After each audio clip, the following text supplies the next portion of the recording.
அகிலம் ஊடக நேயர்களுக்கு இனிய வணக்கம். இது அகிலத்தின் மதிய நேர பிரதான செய்திகள். முதலில் தலைப்புச் செய்திகள்.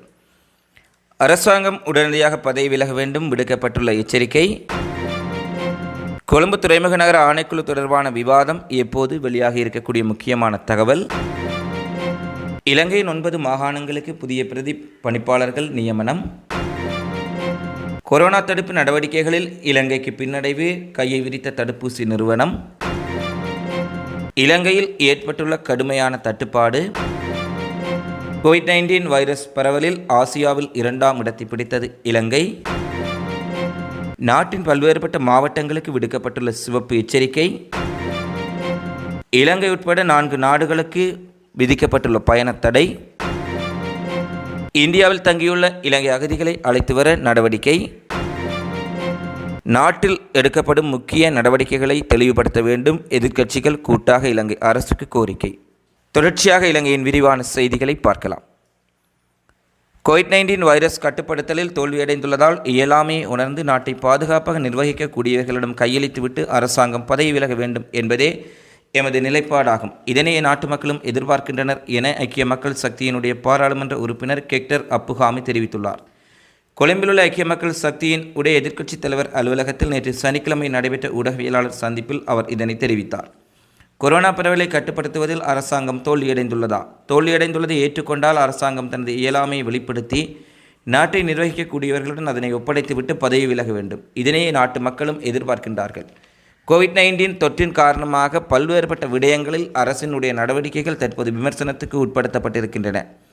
கொரோனாவின் 1ஆம் 2ஆம் அலை ஏற்பட்ட போது விமான நிலையங்களை மூடுமாறும் மக்களுக்கு இலவசமாக முகக்கவசங்களை வழங்குமாறும் எதிர்க்கட்சித் தலைவர் சஜித் பிரேமதாச வலியுறுத்திய போது சுகாதார அமைச்சர் உள்ளிட்ட ஆளுந்தரப்பினர் அவரை விமர்சித்தனர். இறுதியில் நாட்டை முழுமையாக முடக்க வேண்டிய நிலையே ஏற்பட்டது. நிலைமை இவ்வாறு தீவிரமடைந்த போதிலும் மண்குடத்தை ஆற்றிலிட்டு உடைத்து தம்மிக்க பானத்தை பிரசித்தப்படுத்தி மக்களை மூட நம்பிக்கைகளால் ஏமாற்றுவதற்கு முற்பட்டனர். ஆனால் தற்போது தம்மிக்க பானம் கோவிட் தொற்றினை குணப்படுத்தாது என்பதை மருத்துவ நிபுணர்கள் உறுதிப்படுத்தியிருக்கின்றார்கள். எனவே இதனை பிரசித்தப்படுத்தியவர்கள் மக்களுக்கு வழங்குவதற்கு அனுமதி வழங்கியவர்கள் தொடர்பில் குழுவொன்றை அமைத்து விசாரணைகளை முன்னெடுத்து அவர்களுக்கு எதிராக சட்ட நடவடிக்கை முன்னெடுக்கப்பட வேண்டும். கொரோனா தொடர்பில் செயற்பாடுகளை முன்னெடுக்க பலர் நியமிக்கப்பட்டிருந்தாலும் தற்போது ஏற்பட்டுள்ள நிலைமையை யாரும் பொறுப்பேற்க முன்வரவில்லை. தற்போது வெளிப்படுத்தப்படுகின்ற கோவிட் தொற்றாளர்கள் மரணங்களின் எண்ணிக்கை நம்பிக்கைக்குரியதல்ல. இனங்காணப்படும் தொற்றாளர்களை விட 2 மடங்கு தொற்றாளர்கள் சமூகத்தில் உள்ளதாக ராயாங்க அமைச்சர் சுதர்சினி பெர்னாண்டோ பிள்ளை தெரிவித்திருக்கின்றார். எனவே இந்த அவசரமான நிலைமையை உணர்ந்திருக்கக்கூடிய அரசு உடனடியாக இந்த விடயத்தில் மக்களுக்கு உண்மைகளை தெளிவுபடுத்த வேண்டும் அல்லது தன்னுடைய பதவியை ராஜினாமா செய்ய வேண்டும் என அவர் மேலும் தெரிவித்திருக்கின்றார்.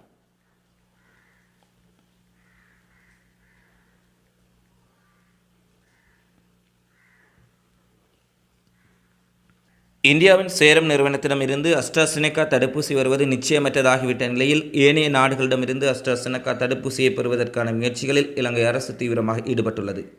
2வது தடுப்பூசிகளை செலுத்துவதற்காக இலங்கை அரசாங்கம் குறிப்பிட்ட நாடுகள், குறிப்பாக இந்த அஸ்ட்ராசெனெகா தடுப்பூசிகளை வைத்திருக்கக்கூடிய நாடுகளை தொடர்பு கொண்டுள்ளதாக ராயாங்க அமைச்சர் சுதர்சினி பெர்னாண்டோ பிள்ளை தெரிவித்துள்ளார். அஸ்ட்ராசெனெகா தடுப்பூசி மேலதிகமாக உள்ள தென்கொரியா, அமெரிக்கா, நோர்வே உட்பட பல நாடுகளுடன் அரசாங்கம் தொடர்ச்சியாக பேச்சுவார்த்தைகளை ஆரம்பித்துள்ளது.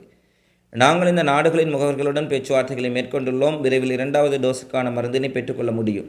இந்தியாவில் காணப்படும் கொரோனா நோயாளிகளின் நிலைமை கட்டுக்கடங்காமல் சென்றிருக்கின்றது. மிக பாரிய ஆபத்தை சந்தித்திருக்கக்கூடிய இந்தியாவில் சேரம் நிறுவனத்தினால் ஏற்றுக்கொண்டபடி தடுப்பூசிகளை வழங்க முடியவில்லை.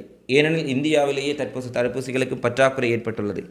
எனவே 2வது டோஸினை இலங்கை மக்களுக்கு வழங்குவதற்கு இலங்கைக்கு 6 லட்சம் அஸ்ட்ராசெனெகா தடுப்பூசிகள் அவசியமாக உள்ள நிலையில் அதை மேலதிகமாக வைத்திருக்கக்கூடிய தென்கொரியா, அமெரிக்கா, நோர்வே உட்பட பல நாடுகளுடன் அரசாங்கம் விரைவான பேச்சுவார்த்தைகளை ஆரம்பித்திருப்பதாக சுகாதாரத்துறை ராயாங்க அமைச்சர் தெரிவித்திருக்கின்றார்.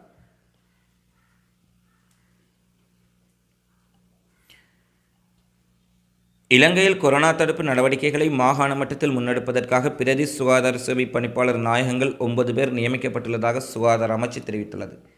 அனைத்து மாகாணங்களும் சென்று கொரோனா தடுப்பு நடவடிக்கைகளை கண்காணித்து தேவையான வசதிகளை வழங்குவதற்காக சுகாதார அமைச்சர் பவித்ரா வன்னியாராச்சியினால் இந்த நியமனம் வழங்கப்பட்டுள்ளதாக தெரிவிக்கப்படுகின்றது. இதுவரை நாடளாவிய ரீதியில் 105 கொரோனா தடுப்பு நிலையங்களில் 19,000க்கு அதிகமான கட்டில்கள் அமைக்கப்பட்டுள்ளதாகவும் தெரிவிக்கப்பட்டிருக்கின்றது. அடுத்து தொடர்ச்சியாக PCR பரிசோதனைகளை அதிகரிப்பதற்கு உரிய நடவடிக்கைகளை தாங்கள் மேற்கொண்டுள்ளதாக மேலும் சுகாதாரத்துறை அமைச்சர் தெரிவித்துள்ளார்.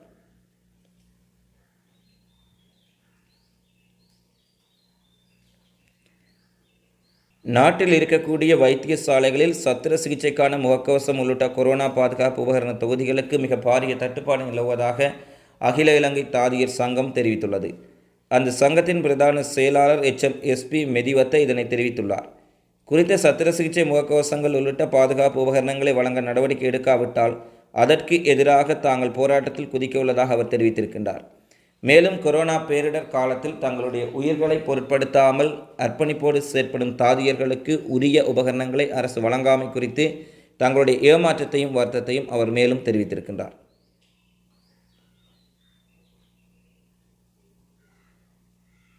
கோவிட் பரவலில் ஆசியாவில் 2ஆம் இடத்தை பிடித்த இலங்கை. கடந்த ஒரு வார காலப்பகுதியில் இலங்கையில் கோவிட் பரவல் விகிதம் 82% பதிவாகியுள்ளதாக சர்வதேச ஆய்வு நிறுவனம் சுட்டிக்காட்டியுள்ளது. தினமும் கோவிட் தொற்று குறித்து பரிசோதனை நடவடிக்கைகளை மேற்கொள்ளும் பிரபல வேர்ல்டு மீட்டர்ஸ் இணையதளத்தின் புதிய அறிக்கையில் இந்த விடயம் குறிப்பிடப்பட்டுள்ளது. தெற்காசியாவில் ஏனைய நாடுகளுடன் ஒப்பிடும்போது நேபாளத்திலேயே அதிக COVID-19 தொற்றாளர்கள் அடையாளம் காணப்பட்டுள்ளனர். இந்த அதிகரிப்பு வீதம் 105% உள்ளது. அதிக தொற்றாளர்கள் அடையாளம் காணப்படும் இந்தியாவில் கோவிட் பரவலின் வேகம் அந்த நாட்டு மக்களின் மொத்த சனத்தொகையுடன் ஒப்பிடும்போது 11% இது தெற்காசியாவில் குறைந்த நோயாளர்களின் வீதமாகும். அதற்கமே இந்த பட்டியலில் 1வது இடத்தில் நேபாளமும் 2வது இடத்தில் இலங்கையும் 3வது இடத்தில் மாலைதீவும் பதிவாகியுள்ளதாக தற்போது செய்திகள் வெளியாகியுள்ளது.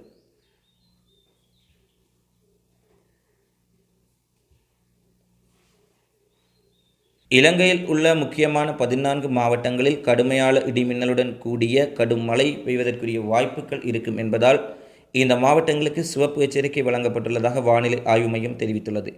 சப்ரமோவா மத்திய வடமேற்கு மற்றும் மேல் மாகாணங்கள் மற்றும் காலி மாத்தறை மற்றும் புலனறுவ மாவட்டங்களில் சுமார் 100 மில்லிமீட்டர் மழை பெய்யும் எனவும் தெரிவிக்கப்பட்டுள்ளது.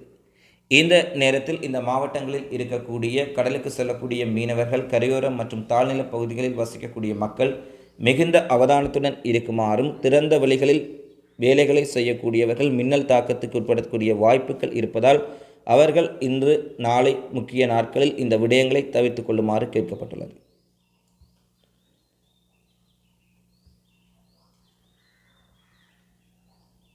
இலங்கை உள்ளிட்ட 4 நாடுகளுக்கான பயணத்தடை உத்தரவினை மலேசியா பிறப்பித்துள்ளது. அதன்படி இலங்கை, பங்களாதேஷ், பாகிஸ்தான் மற்றும் நேபாளம் ஆகிய நாடுகளில் இருந்து வரும் பயணிகளுக்கு மே 8ஆம் தேதி முதல் மலேசியாவுக்குள் உள்நுழைய அனுமதி மறுக்கப்பட்டுள்ளது. குறித்த நாடுகளில் அதிகரித்து வரும் COVID-19 பரவல் காரணமாகவே இந்த அறிவிப்பு வெளியிடப்பட்டுள்ளது. எனினும் 1961ஆம் ஆண்டின் இராஜதந்திர உறவுகள் தொடர்பான வியன்னா மாநாட்டில் குறிப்பிட்டபடி இராஜதந்திர கடவுச்சீட்டு வைத்திருப்பவர்கள் மற்றும் அதிகாரிகளுக்கு இந்த தடை உத்தரவில் விதிவிலக்குகள் அளிக்கப்பட்டுள்ளதாக மலேசியாவின் சிரேஷ்ட அமைச்சர் இஸ்மாயில் ஜாகிப் சுட்டிக்காட்டினார்.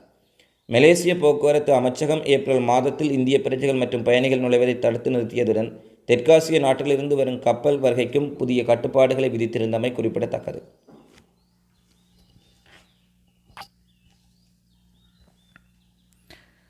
கொழும்பு துறைமுக நகர ஆணைக்குழு சட்டமூலம் தொடர்பாக எப்போது விவாதம் நடத்துவது என்பது குறித்து பல்வேறுபட்ட கேள்விகள் எழுந்துள்ள நிலையில் எதிர்வரும் 13ஆம் தேதி நடத்தப்படவுள்ள சபாநாயகர் தலைமையிலான கட்சித் தலைவர்கள் கூட்டத்தில் தீர்மானம் எடுக்கப்படும் எனவும் இது தொடர்பாக 2 நாட்கள் விவாதத்தை நடத்த தாங்கள் எதிர்பார்த்து இருப்பதாக, அந்த விவாதம் நடத்தப்படும் நாட்கள் எவை என்பதை 18ஆம் தேதி சபாநாயகர் அறிவிப்பார் என்றும் சபை முதல்வர் அமைச்சர் தினேஷ் குணவர்த்தனா தெரிவித்துள்ளார்.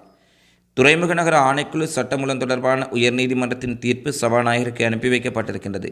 சபாநாயகருக்கு அந்த தீர்ப்பு கிடைக்கப்பெற்றுள்ளதாக சபாநாயகர் அலுவலகத்தில் இருந்து நமக்கு அறிவிக்கப்பட்டிருக்கின்றது. அந்த வகையில் எதிர்வரும் 13ஆம் தேதி சபாநாயகர் தலைமையில் கட்சித் தலைவர்கள் கூடி எப்போது இது தொடர்பான விவாதத்தை நடத்துவது என்பது குறித்த தீர்மானம் எடுக்கப்பட உள்ளது என அவர் மேலும் தெரிவித்துள்ளார். இந்தியாவில் தங்கியிருக்கின்ற இலங்கை அகதிகளை இலங்கைக்கு மீண்டும் அழைத்து வருவதற்கான நடவடிக்கைகளை அரசாங்கம் மேற்கொண்டு வருகின்றது. இது தொடர்பாக இந்தியாவின் வெளிவிவகார அமைச்சருடன் பல்வேறு தடவைகள் பேச்சுவார்த்தைகள் நடத்தப்பட்டிருப்பதாகவும், கொரோனா வைரஸ் தொற்று பரவல் அச்சுறுத்தல் தளர்ந்தவுடன் அவர்களை இலங்கைக்கு அழைத்து வருவதற்கு நடவடிக்கை எடுக்கப்படும் என்று வெளிவிவகார அமைச்சர் தினேஷ் குணவர்த்தன தெரிவித்திருக்கின்றார்.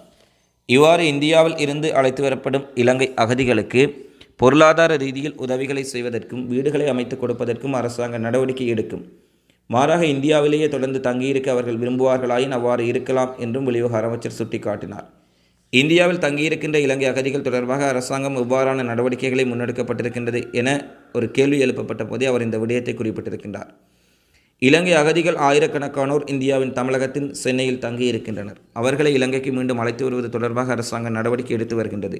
குறிப்பாக இது தொடர்பில் இந்தியாவுடன் இராஜதந்திர ரீதியில் பேச்சுவார்த்தைகள் நடத்தப்பட்டுள்ளன. முக்கியமாக இந்திய வெளியுறவுத்துறை அமைச்சர் ஜெய்சங்கருடன் 2 தடவைகளுக்கு மேல் நான் இது தொடர்பாக பேச்சுவார்த்தை நடத்தியிருக்கின்றேன். நான் இந்தியாவுக்கு விஜயம் மேற்கொண்டிருந்த போது கூட இந்த விடயம் தொடர்பாக பேசியிருக்கின்றேன். இலங்கை வர விரும்புகின்றவர்களை அழைத்து வந்து அவர்களுக்கு வீடுகளை அமைத்துக் கொடுத்து பொருளாதார ரீதியில் உதவிகளை செய்வதற்கு அரசாங்கம் தயாராக இருக்கின்றது.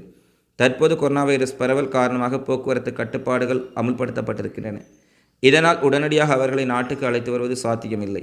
எனினும் இந்த வைரஸ் பரவல் சற்று தளர்வடைந்தவுடன் இந்தியாவில் இருக்கின்ற இலங்கை அகதிகளை இலங்கைக்கு அழைத்து வருவதற்கான நடவடிக்கைகள் எடுக்கப்படும் எனவும், இந்தியாவிலேயே தொடர்ச்சியாக தங்கியிருப்பவர்கள் அங்கேயே தங்கியிருக்கலாம் என வெளிவிவகார அமைச்சர் மேலும் தெரிவித்துள்ளார்.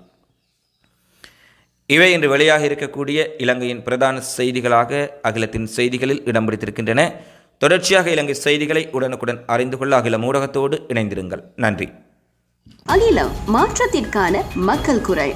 இந்த வீடியோ பிடிச்சிருந்தா லைக் பண்ணுங்க, கமெண்ட் பண்ணுங்க, ஷேர் பண்ணுங்க. மறக்காம கீழே இருக்க பெல் ஐகானை கிளிக் பண்ணுங்க.